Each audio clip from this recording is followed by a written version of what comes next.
کیا جمعہ کا خطبہ عربی زبان کے بغیر دے سکتے ہیں؟ فیاض احمد نے پوچھا ہے کہ جمعے کا خطبہ اپنی علاقائی زبان میں دینے کا کیا حکم ہے؟ یہ بھی ایک ہمارے معاشرے میں ایک بدعت چل پڑی ہے کہ بہت سی مسجدوں میں جمعے کا خطبہ اردو میں ہونے لگا ہے اور بعض مساجد میں انگلش میں خطبہ ہوتا ہے۔ وہ ایک صاحب کا فون آیا میرے پاس اور کہنے لگے یہ جو آپ لوگ خطبے سے پہلے پاکستان اور انڈیا میں جو لمبی لمبی تقریریں ہوتی ہیں اردو میں، پھر اس کے بعد عربی کا خطبہ ہوتا ہے، اور عربی کے خطبے سے پہلے آپ لوگ جو اردو میں تقریر کرتے ہیں، اس کا قرآن و حدیث سے کوئی ثبوت دکھائیں۔ میں نے ان سے کہا آپ جو مجھ سے ثبوت مانگ رہے ہیں نا کہ عربی خطبے سے پہلے ہم جو اردو میں تقریر کرتے ہیں اس کا ثبوت دکھائیں، تو پہلے تو میں آپ سے ثبوت پوچھتا ہوں کہ جو آپ کی جو پوری تقریر ہی اردو میں ہوتی ہے اور وہ عربی والا خطبہ جو نبی صلی اللہ علیہ وسلم کا تھا وہ آپ نے غائب ہی کر دیا، تو پہلے اس کا ثبوت دکھائیں۔ تو دلیل اس سے مانگی جاتی ہے تو دعویٰ کرتا ہے۔ تو اب میں آپ سے ایک بات کہتا ہوں، جو لوگ یہ کہتے ہیں کہ خطبہ مقامی زبان میں ہونا چاہیے اور اس کی دلیل یہ دیتے ہیں کہ خطبہ تو ایک نصیحت ہے، وعظ ہے، اور وعظ تو اسی زبان میں ہوگا تو لوگوں کی سمجھ میں آئے گا، یہ دلیل دیتے ہیں۔ تو نبی صلی اللہ علیہ وسلم چونکہ عربوں سے خطاب کرتے تھے تو عربی میں خطاب تھا، اب ہم جب اردو اسپیکنگ سے خطاب کر رہے ہیں تو ہمارا خطبہ اردو میں ہونا چاہیے، کیونکہ جمعے کے خطبے کا مقصد ہے وعظ و نصیحت، اور اگر سامنے مخاطبین انگلش لینگویج والے بیٹھے ہوئے ہیں تو انگلش میں خطبہ ہونا چاہیے۔ تو یہ دلیل غلط ہے دو وجہ سے۔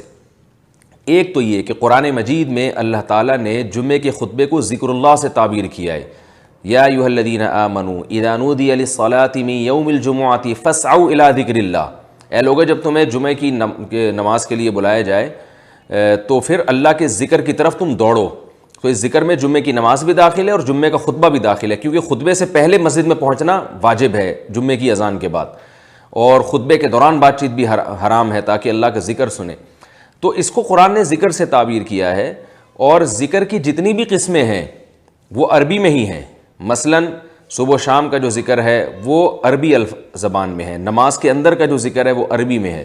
تو جب اللہ نے اس کو ذکر اللہ سے تعبیر کر دیا تو ذکر وہ عربی زبان میں ہی ہوگا۔ اور اس میں حکمت کیا ہے؟ حکمت ایک بہت بڑی ہے کہ اللہ عربی زبان کی بھی حفاظت چاہتے ہیں، کہ عربی کی اصطلاحات سے، عربی زبان سے واقفیت رہے، لوگ عربی میں ذکر کریں گے تو عربی زبان تو اسلام کی سرکاری زبان ہے نا، اس کو بھی تو محفوظ رکھنا ہے اللہ تعالیٰ نے قیامت تک کے لیے، اس بہانے لوگ عربی سے مانوس رہیں گے۔ تو رہا یہ مسئلہ کہ جی خطبے کا جو بنیادی مقصد ہے وہ تو وعظ و نصیحت ہے، تو یہ اشکال تو یہاں بھی ہوتا ہے کہ جب ہم ذکر کرتے ہیں سبحان اللہ والحمد للہ ولا الہ الا اللہ واللہ اکبر، اس کا بنیادی مقصد ہے اللہ کی بڑائی، تو یہ اپنی زبان میں ہوگی یا عربی میں ہوگی؟ یقیناً اپنی زبان میں زیادہ اچھی طریقے سے انسان اللہ کی بڑائی کر سکتا ہے، لیکن پھر بھی علماء کیا کہتے ہیں، سب کا اجماع ہے کہ بھئی عربی میں کرنی چاہیے، جو تسبیحات منقول ہیں وہ عربی میں ہونی چاہیے۔ نماز کے بعد آپ 33 دفعہ سبحان اللہ، 33 دفعہ الحمدللہ، 34 مرتبہ اللہ اکبر پڑھتے ہیں۔ اب آپ 33 دفعہ سبحان اللہ کے بجائے آپ 33 دفعہ یوں کہیں اللہ ہر عیب سے پاک ہے، اللہ ہر عیب سے پاک ہے، اللہ ہر عیب سے پاک ہے، اور دلیل آپ یہ دیں کہ مقصد تو اللہ کی کبریائی کو بیان کرنا ہے، تو عربی میں تو سمجھ میں نہیں آ رہا تو میں اردو میں بیان کروں گا، کیونکہ اس سے دل پہ زیادہ اثر ہوگا اپنی زبان کا۔ لیکن یہاں یہ دلیل نہیں چلتی، ہم کہتے ہیں جو چیزیں منقول ہیں، معصور ہیں، وہ ان کو ایز اٹ از رکھا جائے گا۔ آپ سبحان اللہ کا مطلب سیکھ لیں، یہ آپ کے لیے ضروری ہے کہ سبحان اللہ کو چینج کرنے کی کوشش نہ کریں، الحمدللہ کی میننگ آپ سیکھ لیں، یہ زیادہ بہتر ہے، بجائے اس کے کہ آپ الحمدللہ کا لفظ ہی چینج کر کے آپ یوں تعریف شروع کر دیں، تمام تعریفیں اللہ کے لیے، تمام تعریفیں اللہ کے لیے۔ وہ ٹھیک ہے، ویسے عام نارمل حالات میں آپ اردو میں کریں، لیکن جو منقول الفاظ ہوتے ہیں تو ان کو ایسے ہی رکھا جاتا ہے۔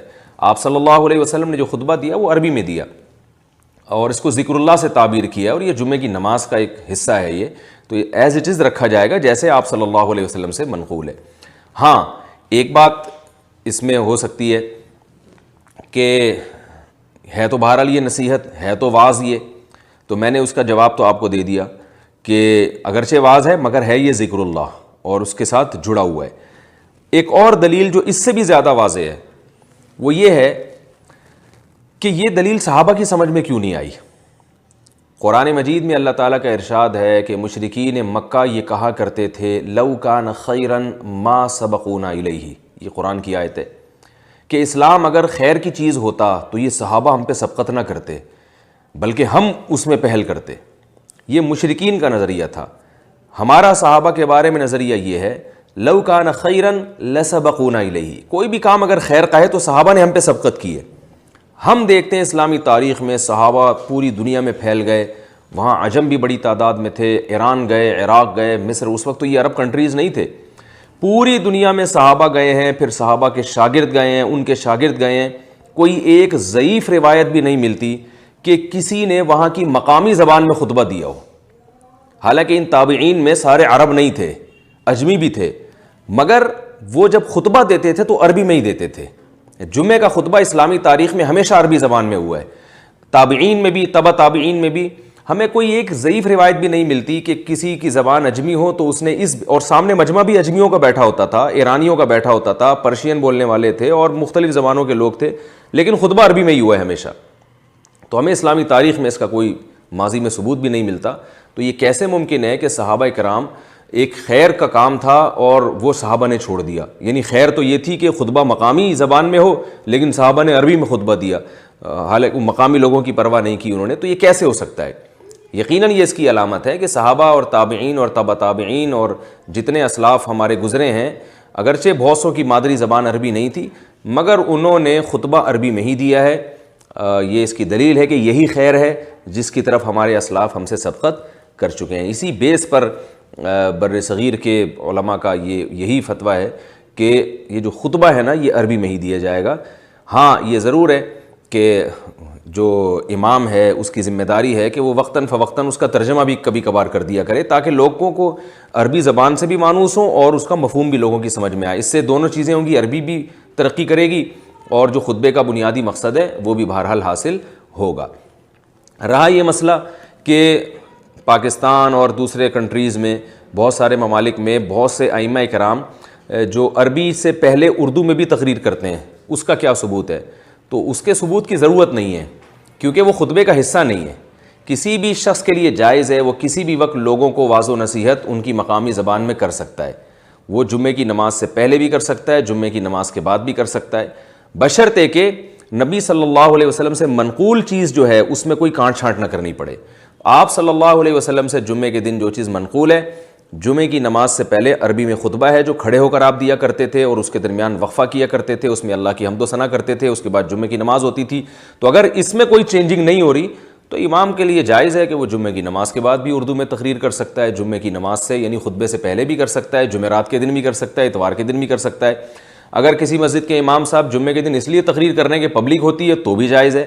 یعنی نہ یہ سنت ہے نہ یہ بدعت ہے، کیونکہ واضح و نصیحت کا کوئی خاص وقت اللہ تعالیٰ نے متعین نہیں کیا۔ عوام کی سہولت کو دیکھ کر، عوام کی ایک رغبت کو دیکھ کر آپ کسی بھی وقت کر سکتے ہیں۔ اور جمعے کے دن ظاہر ہے لوگ زیادہ ہوتے ہیں تو کوئی حرج نہیں ہے کہ آپ انگلش میں اردو میں تقریر پہلے کر لیں اور پھر جو مسنون خطبہ ہے وہ عربی میں آپ کر لیں۔ اس سے دونوں چیزیں حاصل ہو جائیں گی، ایک واضح و نصیحت بھی ہو جائے گی اور لوگ عربی سے آہستہ آہستہ مانوس بھی ہوں گے۔ اب آپ دیکھیں لوگوں کو تو یہ جو خطبہ عربی میں سنتے ہیں نا، ان کو تو یہ الحمدللہ الذی نحمدہ ونستعینہ ونستغفرہ یہ الفاظ رٹ جاتے ہیں۔ میں جو خطبہ پڑھتا ہوں ان میں زیادہ تر حصہ تو ہے جو ہم بچپن میں ہم اپنے امام صاحب سے سنتے تھے، وہ الفاظ ہمیں زبانی یاد ہو گئے، ان کا ترجمہ بھی پھر آ گیا۔ تو عربی زبان کو پروموٹ کرنا یہ ایک بہت بڑی حکمت ہے، اس لیے اسلام نے جو واضح و نصیحت کی جو بیسک چیزیں ہیں اور جو منقول چیزیں ہیں ان کو عربی میں ہی رکھا ہے، ان کو چینج کرنے کی اجازت نہیں دی ہے۔ تبھی نماز ہم عربی میں ہی پڑھتے ہیں، حالانکہ ہم اگر اردو میں پڑھنا شروع کر دیں سورہ فاتحہ کا ترجمہ تو اس میں لوگوں کا دل زیادہ لگے گا، توجہ زیادہ ہوگی۔ تمام تعریفیں اللہ کے لیے ہیں جو تمام جہانوں کا پالنے والا ہے۔ عربی تو بہت سے لوگوں کو نہیں آتی، پھر بھی ہمیں پابند بنایا گیا ہے کہ نماز کی تسبیحات بھی عربی میں ہوں گی، تلاوت بھی عربی میں ہوگی۔ اس کی اگرچہ ایک وجہ یہ ہے کہ قرآن عربی میں ہے، لیکن ایک وجہ یہ بھی ہے کہ عربی کی حفاظت بھی کرنی ہے۔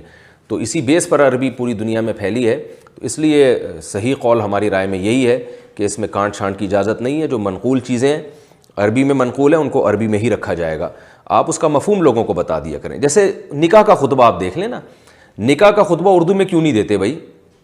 میں نے بہت سے خطیبوں کو دیکھا ہے جو جمعے کا خطبہ تو اردو میں پڑھ رہے ہیں لیکن نکاح کا خطبہ عربی میں پڑھتے ہیں۔ وہ کیوں بھائی؟ نکاح کا خطبہ بھی تو خطبہ ہے نا، وہ پورا عربی میں پڑھ رہے ہیں، الحمدللہ نحمدہ ونستعینہ ونستغفرہ ونؤمن بہ ونتوکل علیہ، پھر قرآن کی آیتیں پڑھیں گے، پھر وہ حدیثیں عربی میں پڑھیں گے، وہ کیوں نہیں اردو میں پڑھ رہے بھائی؟